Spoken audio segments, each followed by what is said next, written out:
नमस्कार मंडळी. आज आपण बनवतो काजू मक्खनवाला. तर काजू मक्खनवाला बनवण्यासाठी सर्वप्रथम आपण 20 ते 25 काजू पाण्यामध्ये भिजत घालून घेतलेले आहेत. इथे साधं पाणी वापरलेलं आहे. आता दुसऱ्या एका बाउलमध्ये आपण 4 टोमॅटो, साधारण मूठभर कोथिंबीर दांड्यासकट, लसूण आपण 20-25 पाकळ्या, आल्याचे 2 इंचाचे तुकडे, 5-6 काजू आणि कांदे 2 मध्यम आकाराचे आपण उकळवून घेऊन थंड करून मिक्सरमध्ये पेस्ट करून घ्यायचे. आता कढईमध्ये थोडंसं तेल ठेवून त्यामध्ये आपण बटर घालून घेणार आहोत. बटर आपलं विरघळलं की त्यामध्ये जिरं आणि तमालपत्राची फोडणी करायची.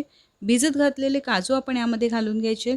व्यवस्थित परतवून घ्यायचं आहे. त्यामध्ये आता हळद, लाल तिखट, आपला मालवणी मसाला, गरम मसाला घालून व्यवस्थित परतवून घ्यायचं आहे. चवीपुरतं मीठ घालायचं आहे आणि आपण जी पेस्ट बनवलेली ती घालून मस्त झाकण लावून उकळी येण्याची वाट पाहिजे.